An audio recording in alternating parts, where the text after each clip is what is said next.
स्वागत है आप सभी का आपकी अपनी क्लासेस कन्फर्म क्लासेस में। नमस्कार, मैं हूं कन्फर्म क्लासेस से प्रिंस दुबे और रोज की तरह आज फिर लेके आ गया हूं आपके अपने एसएससी जीडी कांस्टेबल के लिए सिलेक्शन सीरीज।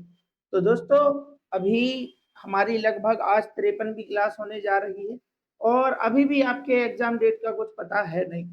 तो सीरीज अभी चलती रहेगी ताकि आपकी प्रैक्टिस की रिदम बनी रहे, आपको और अच्छे-अच्छे क्वेश्चन जो भी आपके लेवल के होंगे, एसएससी जीडी के एग्जाम के लेवल के जो क्वेश्चन होंगे वो मैं आप तक पहुंचाता रहूंगा।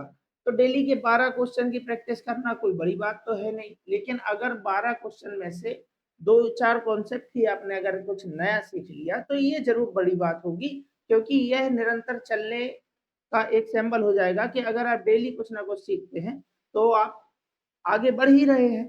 तो चाहे वो किसी कॉन्सेप्ट के बारे में बात हो रही हो या कोई ऐसा अलग से कोई क्वेश्चन आ जाए, तो आप डेली कुछ ना कुछ नया ज़रूर सीखेंगे। तो प्रैक्टिस आपको डेली करनी ही है, इस तरीके से आपकी रिदम भी बढ़िया तरीके से बनी रहेगी और काफ़ी हद तक अच्छे-अच्छे क्वेश्चन का कलेक्शन आपके पास हो जाएगा। तो चलिए आज उसी रिदम में देखते हैं कि आज का पहला क्वेश्चन क्या होने वाला है। यदि x y घन माइनस 1 के व्युत्क्रमानुपाती है और y बराबर 3 होने पर x बराबर 5 है। व्युत्क्रमानुपाती है, इस टाइप के क्वेश्चन हमने पहले भी किए हैं और मतलब इसकी मतलब रील भी है अगर आपने देखी हो तो। चलिए, अगर जो बच्चे नहीं देख पाए थे तो आज हम फिर से इसे कर लेते हैं। तो x जो है वो y घन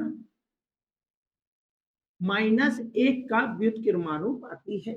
व्युत्क्रमानुपाती है मतलब x का उल्टा 1/x है। अब करना क्या है, तो मैं आपको बिल्कुल सीधी और सरल भाषा में बता दूं कि ये जो आप यहाँ पे y घन माइनस 1 लिखेंगे और यहाँ भी नीचे लिखेंगे y घन माइनस 1, फिर से लिखेंगे, तो आपको पहले इसकी वैल्यू यहाँ पे लगा देनी है। यानी कि y की वैल्यू क्या है, y की वैल्यू क्या है, तो y की वैल्यू है 3। तो 3 का घन होता है 27, 27 में से 1 जाएगा, 27 में से 1 जाएगा तो आ जाएगा अपना यहाँ पे 26। ठीक, ये चूंकि पहले दिया है तो इसको बोलेंगे y1, इसको बोलेंगे x1, इसको बोलेंगे y2, दोबारा दिया है इसको बोलेंगे x2। तो x2 का मान आपको बताना है, तो आप सीधा सीधा लिख देना ये क्यूब वगैरह हल करने के बाद कि y1 नीचे आ जाएगा y2 बराबर, अगर इसने व्युत्क्रमानुपाती बोला है तो y1 के सामने आपको x2 लिखना है और y2 के सामने x1 लिखना है, यानी इसका उल्टा। y1 के सामने y1 नहीं लिखना, y1 के सामने x1 नहीं लिखना है। अगर अनुक्रमानुपाती बोलता तब आपको y1 के सामने x1, y2 के सामने x2, लेकिन उसने व्युत्क्रमानुपाती बोला है और व्युत्क्रम है क्या, x y का क्या है, व्युत्क्रम है, उसने बताया है। तो व्युत्क्रम में y1 के सामने x2 को आपको लिखना है और y2 के सामने x1 को, ठीक है ना, उल्टा वहां पे कर देना है। तो y का इसको अगर आप हल करेंगे, पहली वैल्यू y है, y का मतलब y की वैल्यू है 3, 3 का घन करेंगे हो जाएगा 27 में से 1 गया 26, ये हो गया अपना y1। और y2 हमें दे रखा है 7, 7 का घन करेंगे 343 और एक कम करेंगे तो यहाँ आ जाएगा 342, y2 हमने लिख दिया। अब बराबर में आपको लिखना है x2, तो x2 तो हमें पता नहीं है, यही तो हमें मालूम करना है। x1 की वैल्यू हमें दे रखी है वो है 5। अब सीधा आप इसका पक्षांतर करेंगे, यानी कि यहाँ आ जाएगा अपना देखो 26, ये जो 5 नीचे था बराबर के साइड लेके आओगे ऊपर आ जाएगा और नीचे रह जाएगा अपना 342। कटता है काट लो, 2 से जाएगा 13 बार, 2 से जाएगा 2 एकम 2, 2 सत्ते 14 और 2 एकम 2, तो बचा कितना 13 पंचे 65 बटे 171 बराबर किसकी वैल्यू आ गई, x2 की वैल्यू आ गई और यही हमारा आंसर है ऑप्शन नंबर डी। ठीक है ना, तो पहले भी हमने ऐसा क्वेश्चन किया है, आरपीएफ एसआई में आया था और आपके एसएससी जीडी में भी इस टाइप के क्वेश्चन पहले आ चुके हैं, तो आपको सीख लेना है। चलिए,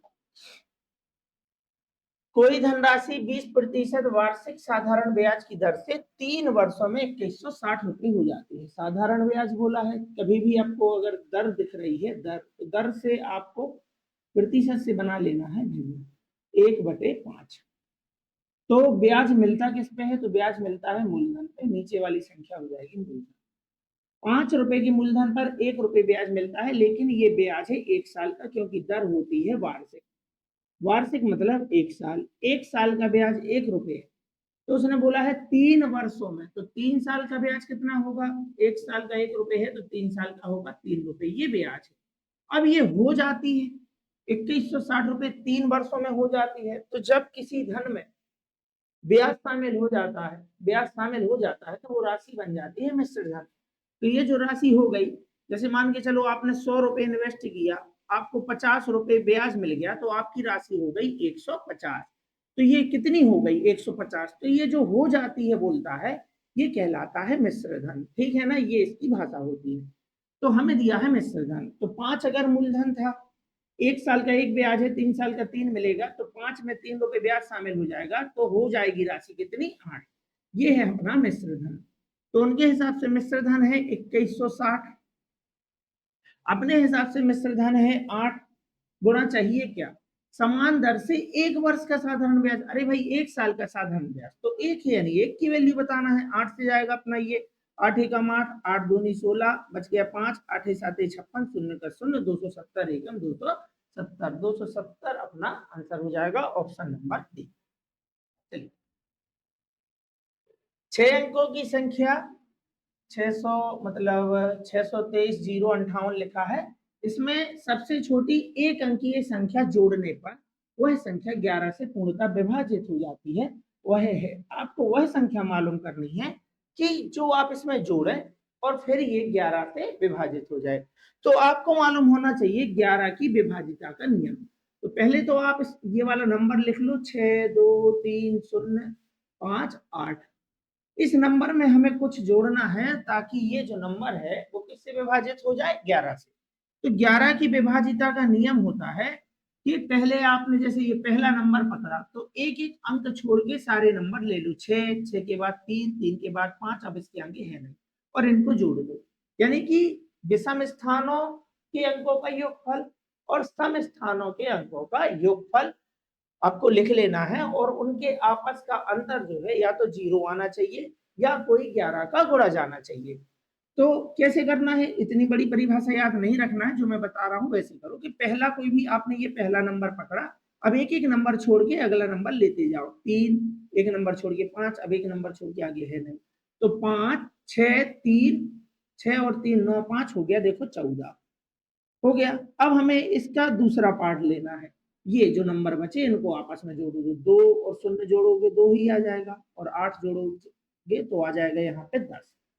तो वो पूछ रहा है, तो देखो अब अगर हमें इसे 11 से विभाजित करना है, तो सम स्थानों के अंकों का योगफल और विषम स्थानों के अंकों के योगफल का जो अंतर होता है वो कटना चाहिए 11 से। वो 11 से कटना चाहिए, या फिर वहां पे शून्य आ जाना चाहिए। तो 14 में से 10 घटाओगे तो शून्य आएगा नहीं, तो 14 में से 14 घटाओगे तभी तो शून्य आएगा। यानी कि 10 को 14 बनाने के लिए इसमें क्या शामिल करोगे? 4। तो बस यही हमें बताना है। तो यहाँ बन जाएगा, देखो 14, 14 में से 14 गया, आ गया 0, और अगर 0 आ जाता है तो यह माना जाएगा कि संख्या 11 से विभाजित है, यानी पूर्णतः कट जाती है। तो बताओ 10 को 14 बनाने के लिए क्या जोड़ना चाहिए? तो क्या जोड़ना चाहिए? 4 जोड़ना चाहिए, और यही हमारा आंसर है। ठीक है ना? तो आपको 11 की विभाजिता का नियम आना चाहिए।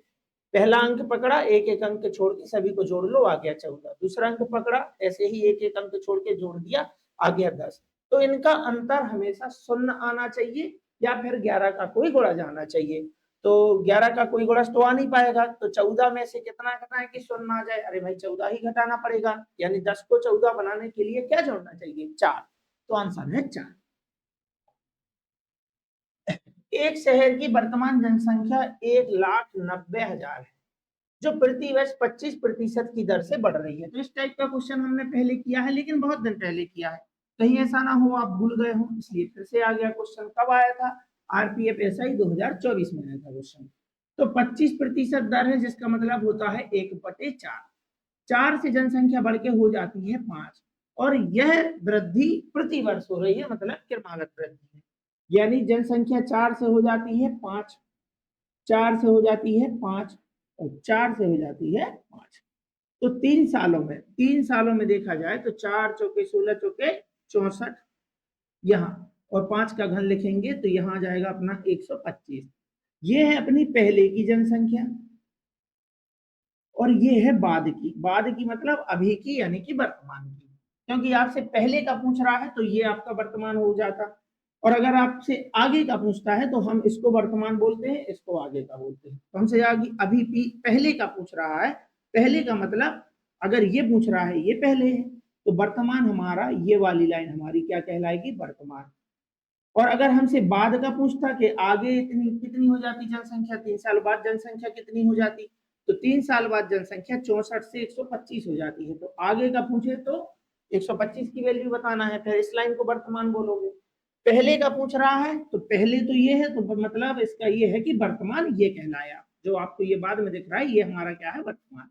ठीक है ना, यानी कि हम अभी इस स्थिति पर है। अब पूछा क्या है, 3 वर्ष पहले और 2 वर्ष पहले की जनसंख्या में कितना अंतर। तो भाई ये क्वेश्चन है क्या 3 साल पहले और 2 साल पहले, मतलब पहले 3 साल का निकालो फिर 2 साल का निकालो, ऐसा नहीं है।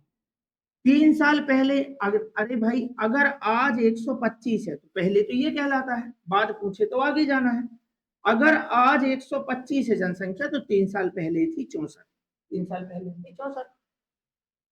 तो 2 साल पहले कितनी थी, यहां से 2 साल पहले मतलब यहां से 1 साल बाद, क्योंकि यहां से 3 साल पहले का ये है, ये कहलाता है पहले का डाटा, ये कहलाता है बाद का।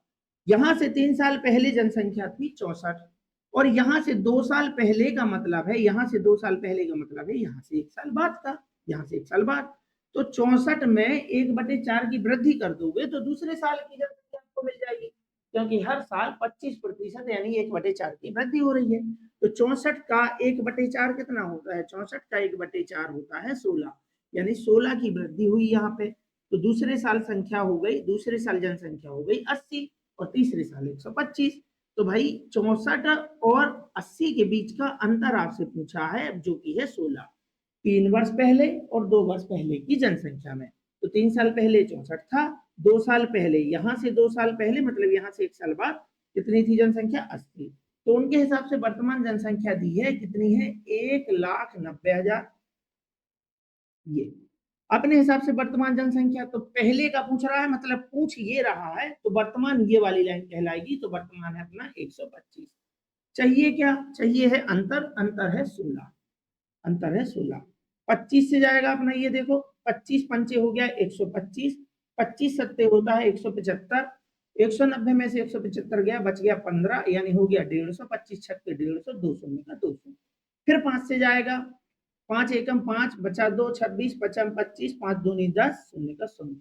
सिर्फ 16 से गुणा कराना है। एक तो यहाँ आप देख सकते हैं लास्ट में सब जगह 0 है, दूसरा 16 दूनी 32 यानी कि सेकंड डिजिट जो होगा वो 2 होगा, तो इसी में है बस 2।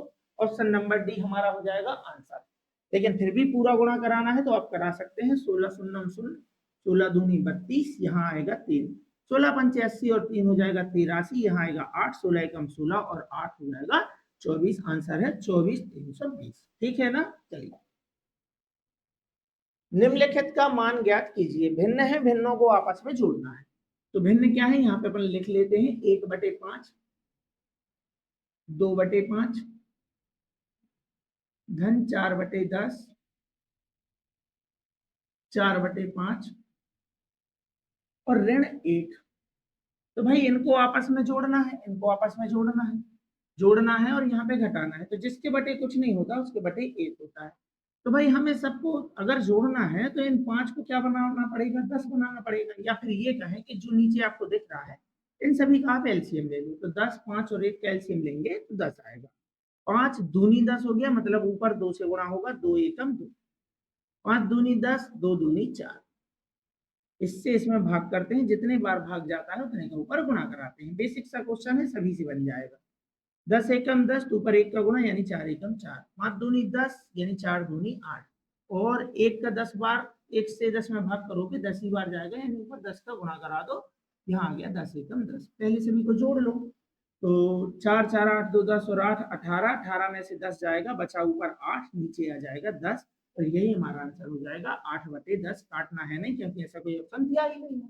तो इस टाइप के आसान से क्वेश्चन भी आपके एग्जाम में आ जाते हैं, और जो आपके एग्जाम में आ जाते हैं वो आप तक पहुंचाना ही है, चाहे वो सरल क्वेश्चन हो या फिर कुछ लेवल का क्वेश्चन हो। चलिए राघव अपनी यात्रा 15 घंटे में पूरी करता है। वह आधी दूरी 28 किलोमीटर प्रति घंटे की गति से और शेष आधी दूरी 32 किलोमीटर प्रति घंटे की गति से तय करता है। तो पहले गया है वो 28 किलोमीटर प्रति घंटे की गति से, तो उसने जो दूरी तय की है आधी आधी करके 2 बार में तय की है। यानी कि ये जो उसने 2 दूरियां तय की हैं वो थी आधी आधी, मतलब ये दोनों दूरियां कैसी हैं? समान। जब 2 या 3 जितनी भी दूरियां आप तय कर रहे हो, तो जितने भी भाग में आपको दूरियां तय करना है कर लो, बस हर भाग जो है वो बराबर होना चाहिए। तो उसने बोला ना आधी दूरी और आधी दूरी, तो आधी आधी मतलब ये दोनों हिस्से कैसे हैं? समान। और हिस्से अगर समान है तो आप एलसीएम ले सकते हैं। तो आधी दूरी 28 की चाल से गया है, उसके बाद आधी दूरी गया है 32 की चाल से। हमें चाहिए है इनका एलसीएम। एलसीएम जो होगी वो इनका डिस्टेंस होगी, लेकिन निकल के आएगा हमेशा एक भाग का। क्यों? क्योंकि वही भाग निकल के आएगा जितना इसमें पहली बार बताया है। आधा बोला है तो आधा भाग निकल के आएगा। तो 28 और 32 का अगर हम एलसीएम लेते हैं तो एलसीएम हो जाएगा अपना 224। एलसीएम हो जाएगा अपना 224। तो 30 28 किसके पास है? 30 के पास है। तो 30 का पहाड़ा पढ़ेंगे कितने बार? 8 का यूनिट डिजिट 8 है, 4 कब आएगा? तो 8 अठैया 64 आएगा। यानी कि 2 अट्ठे 16, 20 अट्ठे 160 होता है, 8 अठैया 64, 108 और 64 हो जाएगा क्या? 226, 224 हो जाएगा। नहीं तो आप इसे 30 मान के पढ़ सकते हैं। 30 का पहाड़ा पढ़ेंगे 8 बार, 30 अट्ठे 30 आठे 24, 240 और 2 आपने एक्स्ट्रा ले लिया है 8 बार, 2 अट्ठे 16, 240 में से 16 जाएगा 224। तो 28 से जाएगा अपना ये 8 बार। 32 से कितने बार जाएगा? तो 2 सत्ते 14। 2 का पहाड़ा जब आप 7 बार पढ़ेंगे तब आएगा। 30 आते 21, 2 सत्ते 14। तो 30 आते 21 मतलब 210 और 2 सत्ते 14, तो 210 और 14 224। तो आने में मतलब ये हो गया आधी दूरी तय करने में 8 घंटे लगे। घंटे ही क्यों? क्योंकि चाल है किलोमीटर प्रति घंटे में, तो समय निकल के आएगा घंटे में। 8 घंटे आधी दूरी में, 7 घंटे आधी दूरी में, तो टोटल लग गए 15 घंटे। लेकिन ये जो आप दूरी देख रहे हैं ये टोटल दूरी नहीं है, ये वह दूरी है जितना हिस्सा उसने एक बार में तय किया था। तो एक बार में तय किया था आधा, यानी आधी दूरी का मान है 224 और यहाँ भी 224। तो कुल दूरी बताना है यहाँ से यहाँ तक। तो कुल दूरी है अपनी कितनी है? 448। उनके हिसाब से आने जाने में 15 घंटे, अपने हिसाब से भी आने जाने में 15 घंटे। गुणा चाहिए क्या? कुल दूरी है 448, क्योंकि ये जो निकल के आता है वो हमेशा एक हिस्सा निकल के आता है। 224 224 448, 15 से 15 जाएगा, आंसर आ जाएगा 448। चलिए, तो इस टाइप का क्वेश्चन जो है आपने पाई चार्ट वाला क्वेश्चन एग्जाम में कई बार देखा होगा, लेकिन अभी हमने जीडी में तो नहीं देखा है। लेकिन अगर ये आ जाएगा तो, क्योंकि आने लायक क्वेश्चन है, कभी ना कभी आ सकता है, तो भाई सीख लो, अभी अपने पास टाइम है। कोई बड़ा क्वेश्चन तो होता नहीं। ब्रह्म आलेख एक कंपनी की 4 तिमाहियों की बिक्री बताती है प्रतिशत में। आंकड़ों को दर्शाता है। दिए गए वृत्त आलेख का अध्ययन कीजिए और निम्नलिखित प्रश्न का उत्तर कीजिए। ये बिक्री है। 4 आलेख दी है, दिए देखिए। ये वाला जो कलर आप देख रहे हैं ये फर्स्ट क्वार्टर है।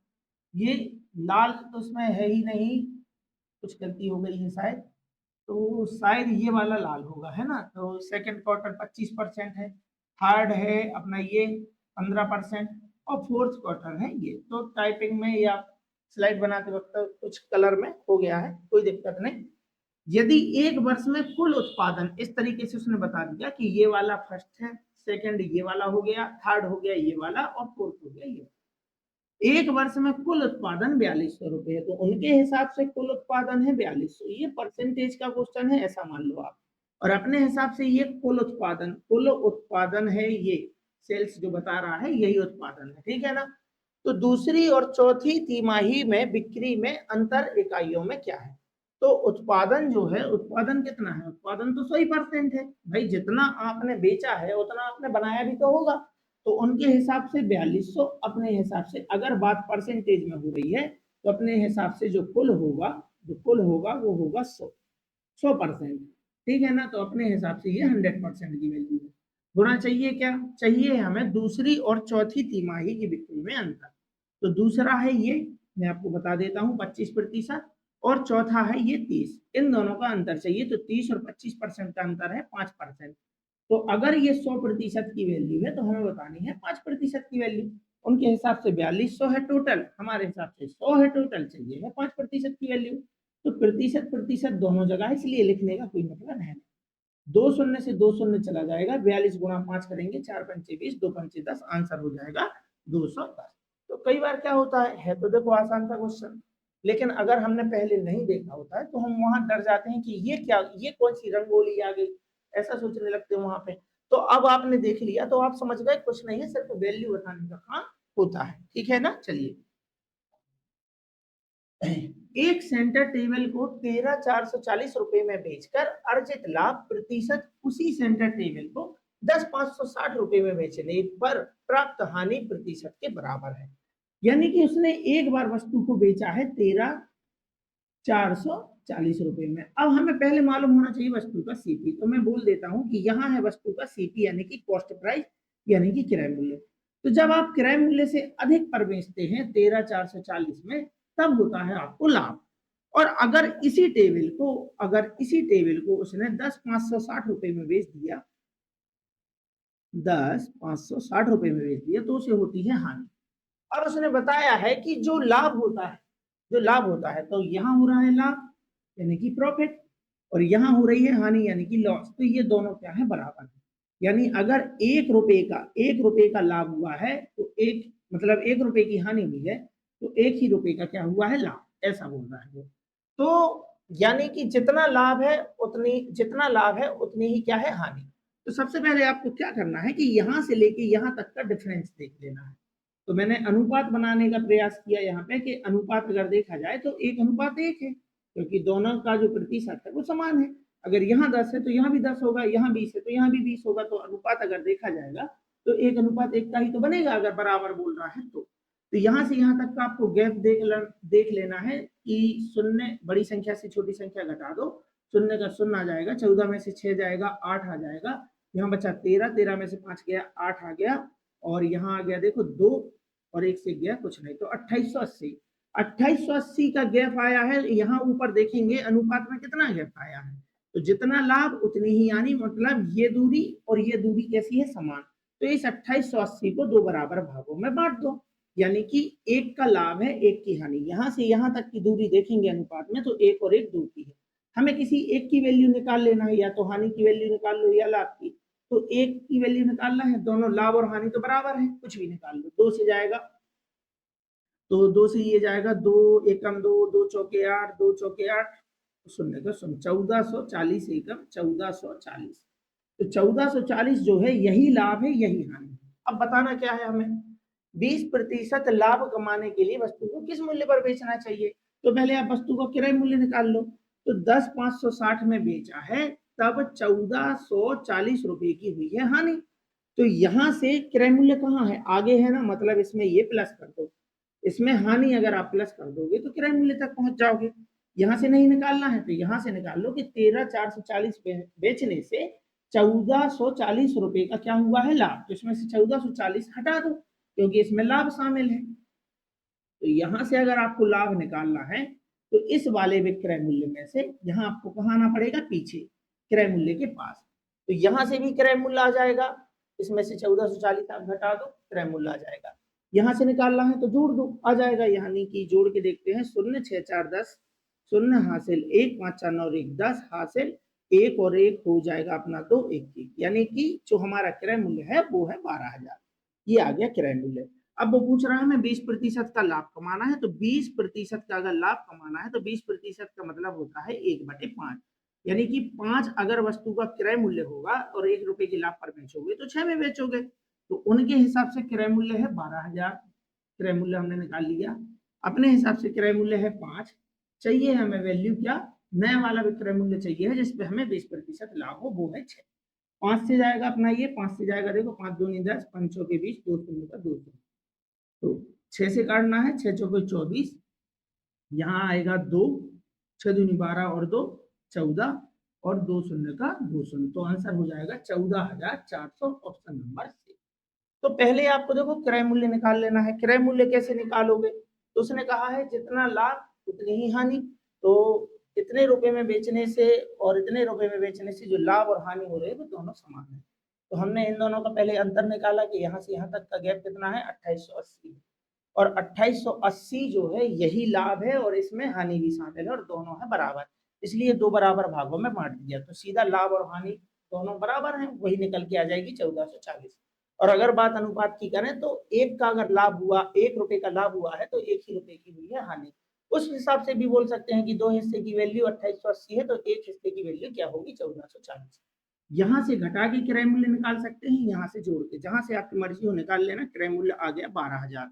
20% के लाभ पर बेचना है तो या तो आप प्रतिशत से भिन्न बनाकर कर सकते हैं या डायरेक्ट भी बता सकते थे कि 12,000 का 10% 1200 है तो 20% 2400, तो 12,000 में सीधा 2400 जोड़ देते, आंसर आ जाता 14,400। दोनों तरीके हैं, कोई कैसा भी प्रतिशत आ जाए, कोई भी संख्या आ जाए, आप क्वेश्चन को बना ले जाएंगे। चलिए, ये रहा हमारा अगला क्वेश्चन। अगर किसी बच्चे को आता है तो वीडियो को रोक के कर सकता है, ठीक है ना।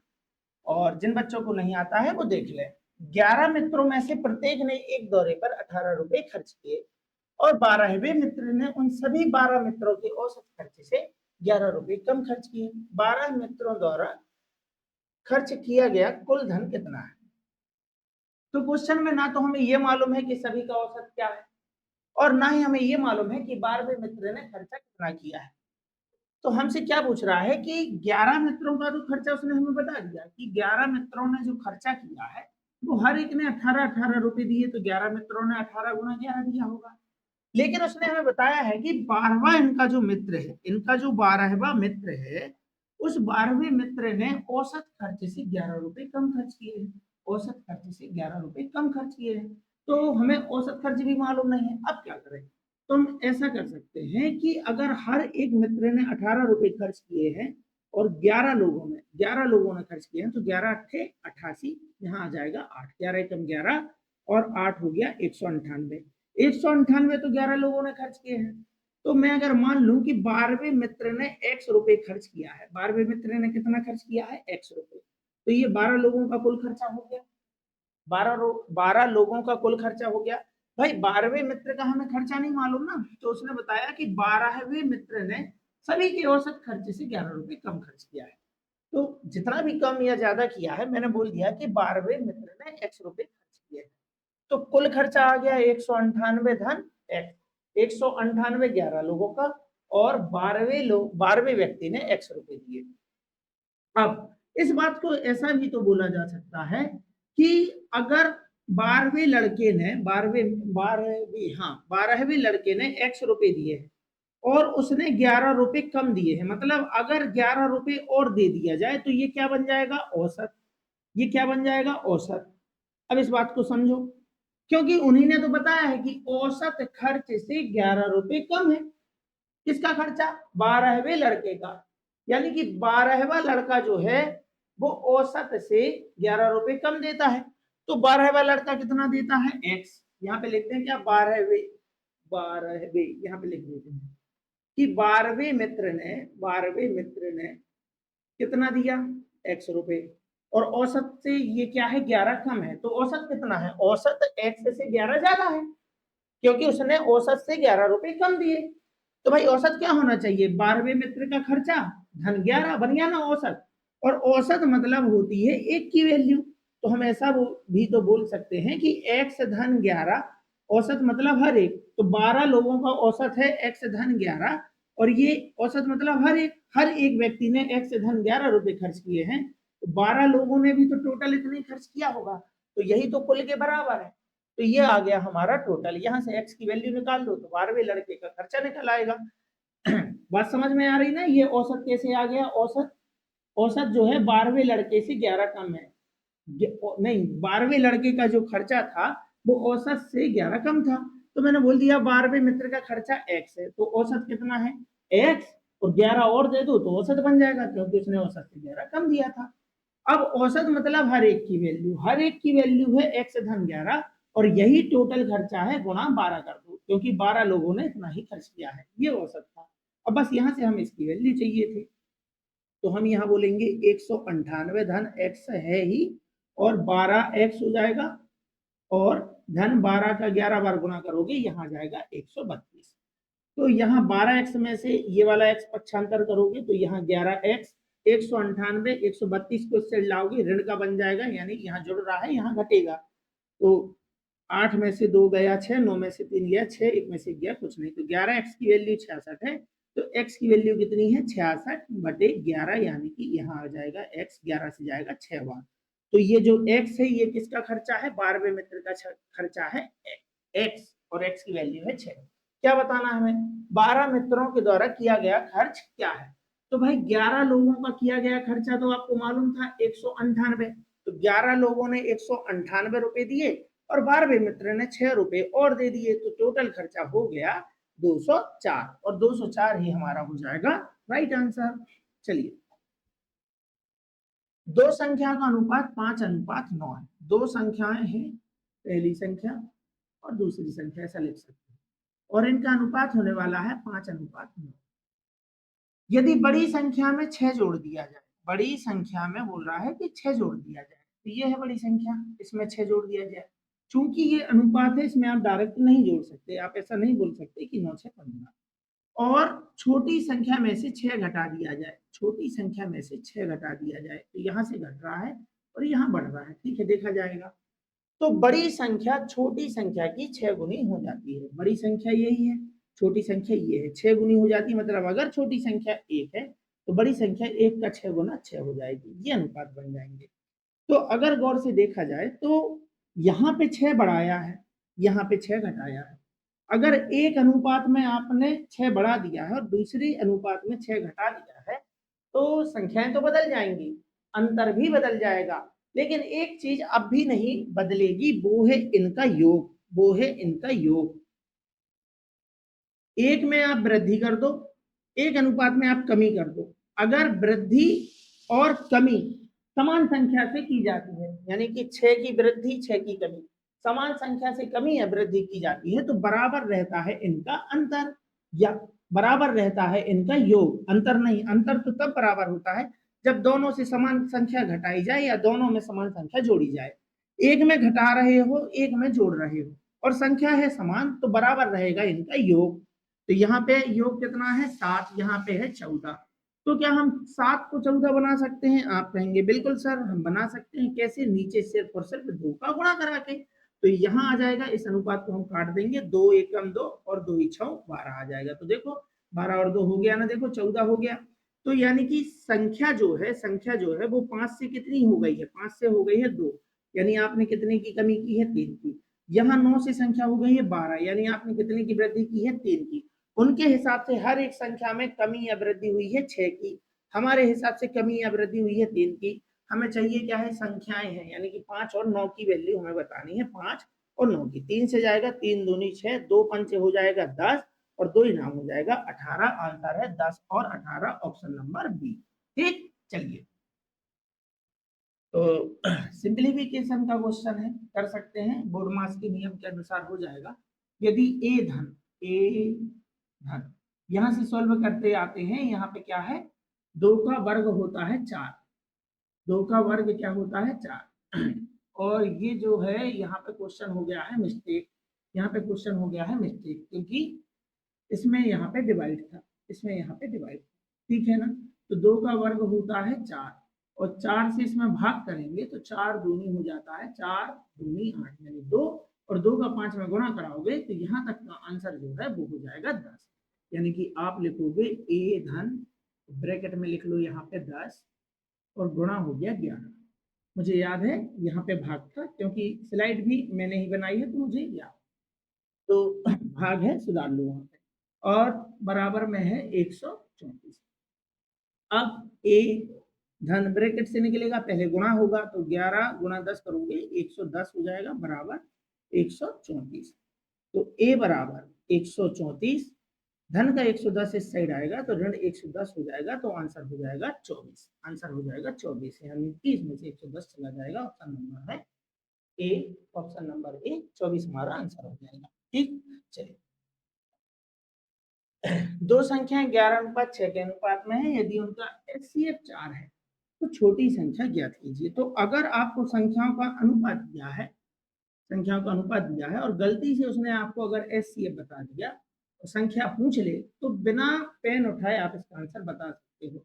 सीधा 4 से गुना करा दो, 11 चौके 44 और 4 का गुणा 6 में करोगे, 4 छम 24। ये हमारी संख्या आ गई 44 और 24। कौन सी बताना है? छोटी संख्या। तो छोटी संख्या हो जाएगी 24, ऑप्शन नंबर सी। ठीक है ना? तो आज के हमारे 12 क्वेश्चन यहाँ पर कंप्लीट होते हैं और सारे क्वेश्चन ठीक थे। आरपीएफ एसआई के क्वेश्चन थे, कुछ एमटीएस के क्वेश्चन थे। तो जो भी क्वेश्चन आपको लगा हो कि ये मुझसे आज नहीं बना था, तो वो क्वेश्चन आपको अपनी कॉपी में ऐड कर लेना है, और जो बन गए थे तो ये तो अच्छी बात है कि आपकी प्रैक्टिस बढ़िया तरीके से हो रही है और आप एग्जाम में आए हुए क्वेश्चन को बना पा रहे हैं। तो चलिए इसी तरीके से मेहनत करते रहिए, आने वाले समय में जरूर आपकी मेहनत रंग लाएगी। तो चलिए फिर मिलते हैं किसी और अगली क्लास में, तब तक के लिए आप सभी का बहुत बहुत धन्यवाद।